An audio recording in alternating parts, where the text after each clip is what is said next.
Hello students, आज करेंगे class 8 की इंग्लिश की बुक का chapter the ransom of red chief. ये एक ह्यूमरस स्टोरी है, यानी कि एक फनी स्टोरी है। इस स्टोरी में दो किडनैपर्स हैं जिनका नाम है सैम एंड बिल। वो एक बच्चे का, छोटे बच्चे का, 10 साल के बच्चे का किडनैप कर लेते हैं क्योंकि उन्हें कुछ मनी चाहिए होती। रैंसम के तौर पे वो मनी उस बच्चे के फादर से लेना चाहते थे, तो इसलिए वो उस बच्चे को किडनैप करते हैं। लेकिन होता इसका उल्टा ही है। उन्हें वो बच्चे से इतना परेशान हो जाते हैं कि उन्हें उसके फादर को मनी देनी पड़ती है उस बच्चे को वापस लेने के लिए। पढ़ते हैं इस मजेदार स्टोरी को, शुरू करते हैं रीडिंग करना। तो यहाँ ब्रीफ में इंट्रोडक्शन दिया गया है स्टोरी के बारे में, इसको रीड करते हैं पहले। सैम है जो इस स्टोरी का नैरेटर है, यानी स्टोरी जहां पर भी आई आएगा स्टोरी के अंदर मींस सैम वो बात बोल रहा है। तो Sam the narrator of the story is a conman. Conman होता है a man who persuades people to give him their money और property by lying to them. Means एक ऐसा आदमी जो लोगों को झूठ बोलकर पैसा या प्रॉपर्टी उनकी ले लेता है। इस तरह का आदमी था सैम, जो कि किडनैपर भी है, और उसका साथी था bill. He has a partner name bill. तो उनको कोई बहुत बड़ा कुछ फ्रॉड करना था। इलिनॉइस एक सिटी है, वहां पर जाके उन्हें बहुत बड़ा फ्रॉड करना था रियल एस्टेट में। उसको करने के लिए उनको $2000 की जरूरत थी। तो उन्होंने डिसाइड किया कि वो एक जॉनी डॉर्सेट नाम के बच्चे का किडनैप करेंगे, जो कि एक बहुत ही वेल्दी पर्सन थे, एबेंजर डॉर्सेट। उनका 10 साल का बेटा था। After sunset they ride to the landlord's house to find Johnny in the street throwing stones at a kitten. तो सनसेट के बाद, सूरज ढलने के बाद, इवनिंग में वो लोग, एबेंजर डॉर्सेट लैंडलॉर्ड थे, जो हाउस के लैंडलॉर्ड थे, मकान मालिक थे, उनके घर जाते हैं जॉनी को ढूंढने के लिए। वो उनको वहां पर बिल्ली के बच्चे पर पत्थर फेंकता हुआ मिलता है। They try to lure him with candies and a nice ride. वो उसको ललचाने की कोशिश करते हैं, बच्चे को, उसको कैंडीज, टॉफीज वगैरह का लालच देते हैं, और उसको जो उनके पास हॉर्स कार्ट थी, घोड़ा गाड़ी थी, उसमें घुमाने का लालच देते हैं। लेकिन जॉन उनके साथ लड़ाई शुरू कर देता है। But Johnny puts up a fight and hurts Bill's eye with a brick. वो जॉनी उन दोनों के साथ, सैम और बिल के साथ फाइटिंग करना शुरू कर देता है, और वो एक ईंट उठाकर, ब्रिक उठाकर बिल की आंख में मार देता है। बिल की आंख को हर्ट कर देता है। किसी तरह से वो दोनों उसको अपनी घोड़ा गाड़ी में बिठाकर एक गुफा तक ले जाते हैं, जो कि शहर के बाहर थी। और उसके बाद से उनका बुरा समय शुरू हो जाता है। जॉनी को उन दोनों किडनैपर्स से कोई डर नहीं लग रहा था। Johnny isn't afraid of his kidnappers, rather he plays make believe with them. Plays make believe का मतलब है pretend to be someone else, usually played like a, बल्कि वो उनके साथ एक गेम खेल रहा था जिसमें कि वो एक नेटिव अमेरिकन वॉरियर बन जाता है और अपना नाम रेड चीफ रख लेता है। मतलब कि प्लेज मेक बिलीव का मतलब होता है जब हम किसी और की तरह एक्टिंग करें, कुछ और होने की एक्टिंग करते हैं। जैसे बच्चे खेलते भी है ना, सब लोग अपना अपना रोल प्ले करते हैं, रोल प्ले की तरह से वो गेम खेल रहा था उनके साथ। He pretends to be a Native American warrior named Red Chief. वो एक नेटिव अमेरिकन वॉरियर यानी योद्धा बन जाता है और अपना नाम रेड चीफ रख लेता है। He has the time of his life there. He has the time of his life there means उसको बहुत मजा आ रहा था, मतलब बहुत अच्छा टाइम उसकी लाइफ का था। ये बहुत मजा उसको आ रहा था ये सब करने में, उनके साथ घूमने में। कैंपिंग इन द केव, उसको लग रहा था कि जैसे वो उस केव में कैंपिंग के लिए आया है, यानी अपनी छुट्टियां बिताने के लिए आया है। Incessantly talking and asking questions. Incessantly means लगातार, बिना रुके। लगातार वो उनसे बातें कर रहा था, उन दोनों किडनैपर से, और उनसे लगातार क्वेश्चंस पूछ रहा था। And periodically letting out war whoops that make his kidnappers extremely uncomfortable and feel terrorized. Periodically means थोड़े थोड़े टाइम इंटरवल के बाद। तो वो थोड़ी थोड़ी देर बाद क्या करता था? वॉर वूप्स का मतलब होता है a loud whooping sound historically made by Native American warriors while fighting.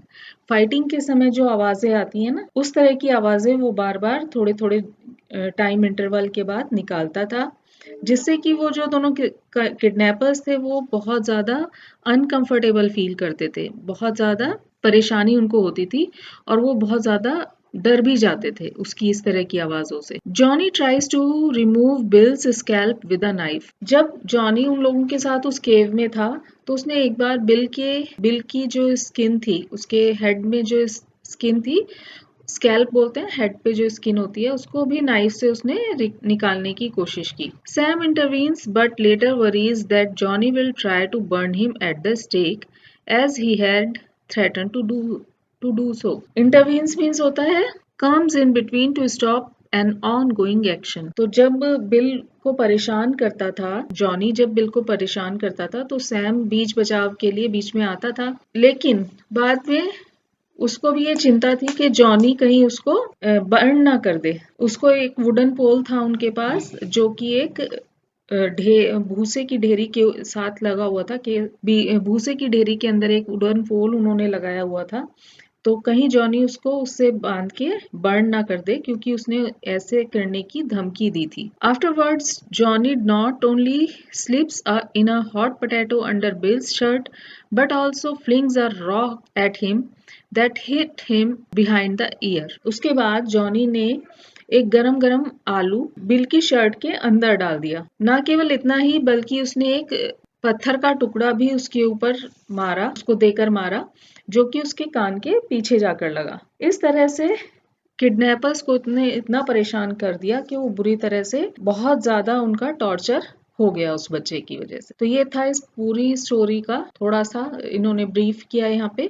तो अब डिटेल में हम पढ़ेंगे कि क्या क्या उनकी बातें हुई, क्या पूरी स्टोरी थी, इसको हम आगे डिटेल में पढ़ेंगे। ये पिक्चर में आप देख सकते हैं, ये वो बच्चा है जॉनी 10 इयर्स ओल्ड, जो कि red chief native Indian warrior बना हुआ, और यहाँ पर हैट में सैम और ये बिल की पिक्चर दिखाई हुई है। बिल बहुत ही डरा हुआ सा है यहाँ पर, और सैम रैंसम नोट लिख रहा है उसके जॉनी के फादर के लिए रैंसम नोट तैयार कर रहा है। पढ़ते हैं आगे, मतलब स्टार्ट करते हैं स्टोरी रीडिंग। सो सैम यहाँ पर बोल रहा है, I made him and Bill shake hands, and then I took Bill aside and told him I was going to Poplar Cove, a little village 3 miles from the cave. तो आगे क्या होता है, सैम बिल और Johnny का आपस में shake hand करवाता है, मीन्स उनकी जो झगड़ा चल रहा था उसको सुलझाने के लिए वो उन दोनों का शेक हैंड करवाता है, और फिर वो बिल को एक साइड में लेकर जाता है और उससे को बताता है कि मैं पॉपुलर कोव जा रहा हूँ, जो कि एक छोटा सा गांव है। जिस गुफा में ये तीनों लोग रुके हुए थे उससे थोड़ी दूर पर, उससे 3 माइल्स अवे एक गांव था जिसका नाम था पॉपुलर कोव। सैम कहता है कि मैं पॉपुलर कोव जा रहा हूँ and find out what I could about how the kidnapping had been regarded in the summit. और वहां जाके मैं पता लगाऊंगा, जितना जो कुछ भी पता लगा पाऊंगा, कि जो हमने समिट वो जगह है जहां से इन दोनों ने जॉनी की किडनैपिंग की थी, कि वहां पर जो हमने किडनैपिंग की थी, बच्चे को अगवा किया था, किडनैप किया था, उसके बारे में जो कुछ भी पता लगा पाऊंगा वहां जाकर पता लगाऊंगा। Also I thought it best to send a preemptory letter to old man Dorset that day, demanding the ransom and dictating how it should be paid. और मैंने सोचा है कि अब ये बेस्ट रहेगा कि हम जो जॉनी के फादर थे एबेंजर डॉर्सेट, उनको एक लेटर लिखें जिसमें कि हम उनसे रैंसम का अमाउंट डिमांड करेंगे, यानी फिरौती की रकम डिमांड करेंगे, और उन्हें ये बताएंगे कि कैसे ये रकम हमें पे करनी है। तो इस बात के जवाब में बिल कहता है सैम को कि you know Sam, I have stood by you without batting an eye in earthquakes, fire, flood, in poker games, dynamite outrages, police raids, train robberies and cyclones. तो बिल कहता है कि देखो सैम, मैं हमेशा तुम्हारे साथ रहा हूँ और मुझे तुम्हारे साथ रहने में कभी कोई मैंने बिल्कुल भी हेजिटेशन नहीं रखी है, मैं बिल्कुल भी पीछे नहीं हटा तुम्हारे साथ जितने भी काम तुमने किए, चाहे फिर वो अर्थक्वेक हो, चाहे कोई आग हो, बाढ़ हो, मतलब कि ये कितनी भी बड़ी से बड़ी परेशानी हो, चाहे पोकर गेम्स हैं, चाहे डायनामाइट आउटरेजेस मीन्स जो बड़े बड़े विस्फोट वगैरह किए जाते हैं, चाहे वो सब हो, चाहे पुलिस की रेड हो, चाहे ट्रेन में हमने रॉबरी की है, यानी ट्रेन में लूटपाट की, या कुछ भी साइक्लोन्स भी आए हैं, साइक्लोन्स मीन्स बवंडर वगैरह, जो कुछ भी कंडीशन रही है, मैं हमेशा उसमें तुम्हारे साथ रहा हूँ। I never lost my nerve yet till we kidnapped that two-legged skyrocket of a kid. तो यहाँ पे बिल उस बच्चे के जॉनी के बारे में कह रहा है कि अब तक मैं बिल्कुल भी परेशान नहीं हुआ, मैंने बिल्कुल साहस नहीं छोड़ा। लॉस्ट माई नर्व मीन्स मैंने कोई साहस नहीं छोड़ा कभी अब तक। लेकिन जब से हमने ये दो पैरों वाला स्काई रॉकेट बच्चा किडनैप किया है, अब तक मैंने साहस नहीं छोड़ा, लेकिन अब मैं अपना साहस मतलब छोड़ चुका हूँ, क्योंकि ये बच्चे ने हमें बहुत ज्यादा परेशान कर दिया है। स्काई रॉकेट मीन्स जैसे रॉकेट होता है ना, कितना एनर्जेटिक होता है, तो ऐसी ही एनर्जी उस बच्चे जॉनी के अंदर थी, इसलिए उसके लिए वर्ड यूज किया है sky rocket. His got me going. So his got me going means उस बच्चे ने मुझे बहुत ज्यादा परेशान कर दिया है। You won't leave me long with him will you Sam. तो कह रहा है कि तुम मुझे इसके साथ ज्यादा देर अकेला नहीं छोड़ोगे, क्या तुम ऐसा करोगे सैम? तो सैम कहता है I will be back sometime this afternoon says I, you must keep the boy amused and quiet till I return and now will write the letter to old Dorset. तो Sam क्या बोलता है कि मैं दोपहर में किसी समय वापस आ जाऊंगा, दोपहर तक किसी वापस आ जाऊंगा, और तब तक तुम्हें उस बच्चे का मन बहला के रखना है और उसको शांत रखना है। जब तक मैं वापस ना आऊं उसको शांत रखना है, उसका मन लगा के रखना है। और अब हम उसके पिता यानी ओल्ड डॉर्सेट यानी जॉनी के फादर एबेंजर डॉर्सेट की बात हो रही है, उनको हमें लेटर लिखेंगे। Bill and I got paper and pencil and worked on the letter while the Red Chief with a blanket wrapped around him strutted up and down guarding the mouth of the cave. तो मैंने और bill ने एक paper और pencil लिया और हम letter के ऊपर हमने काम करना शुरू कर दिया।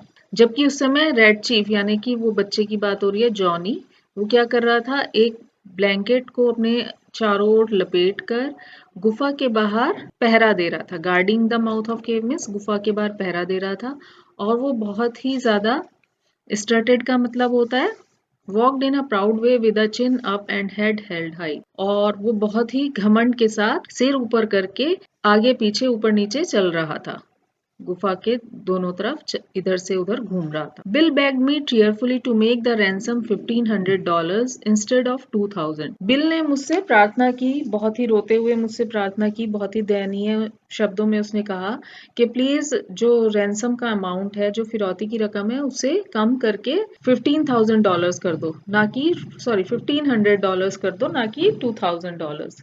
मतलब उसने $500 कम करने के लिए बोला सैम को। I ain't attempting, says he, to decry the celebrated moral aspect of parental affection, but we are dealing with humans, and it ain't human for anybody to give up $2,000 for that 40-pound chunk of freckled wildcat। तो bill क्या कहता है कि मैं ऐसा नहीं कह रहा हूँ कि डिक्राई मीन्स क्रिटिसाइज स्ट्रांगली, कि मैं जो माता पिता का अफेक्शन होता है, जो माता पिता का प्यार होता है बच्चों के लिए, उनकी जो मॉरल ड्यूटी होती है, जिसको कि सभी लोग एक्सेप्ट करते हैं। सेलिब्रेटेड मीन्स यहाँ पे कि सभी लोग इस बात को जानते हैं कि जो माता पिता का प्यार है बच्चों के लिए, उसकी मैं कोई बुराई नहीं कर रहा हूँ, उसको क्रिटिसाइज नहीं कर रहा हूँ, लेकिन हम यहाँ ह्यूमंस के साथ डील कर रहे हैं, इंसानों के साथ डील कर रहे हैं, और कोई भी इंसान ऐसे बच्चे के लिए, मतलब 40 पाउंड उस जॉनी के लिए आया कि वो 40 पाउंड का जो बच्चा है, यानी 40 पाउंड का बच्चा, उस बच्चे के वजन के बारे में कह रहे हैं, और उसको क्या बोला है, चंक ऑफ फ्रैकल्ड वाइल्ड कैट, एक जंगली बिल्ली उसको बोला है, जिसके ऊपर पेल ब्राउन स्पॉट्स हैं जिसकी स्किन पे, ऐसा बिल्ली कह के उसको बुला रहा है बच्चे को, क्योंकि वो उससे इतना परेशान है कि उसको फ्रैकल्ड वाइल्ड कैट बोल रहा है। कि एक ऐसी जंगली बिल्ली जिसके ऊपर ब्राउन स्पॉट्स हों, ऐसी जंगली बिल्ली के लिए 40 पाउंड की ऐसी बिल्ली के लिए कोई भी $2,000 नहीं देगा। कोई भी इंसान ऐसी जंगली बिल्ली के लिए $2,000 नहीं देगा। I am willing to take a chance at $1,500, और मैं फिर भी $1,500 का चांस मैं फिर भी लेने के लिए तैयार हूँ, मैं ले सकता हूँ। बाकी जो $500 बचेंगे, you can charge the difference up to me, वो बचा हुआ पैसा तुम मुझसे चार्ज कर लेना, ठीक है। You can charge the difference up to me means आप मुझसे वो पैसे चार्ज कर लेना, जो भी आपके $500 बच जाएंगे वो आप मुझसे चार्ज कर लेना। तो इतना वो उससे रिक्वेस्ट करता है बिल। क्योंकि वो बहुत ज़्यादा परेशान था, उसी को जॉनी की देखभाल करनी पड़ रही थी। तो guys this was the part 1 of this video. Next part में हम चैप्टर आगे पढ़ेंगे। तब तक के लिए आप इतना रिवाइज कीजिए, वर्ड मीनिंग देखिए इसके। वीडियो कैसा लगा आप कमेंट करके बता सकते हैं। अच्छा लगे तो लाइक शेयर और सब्सक्राइब कीजिए। Thank you for watching. Have a nice day.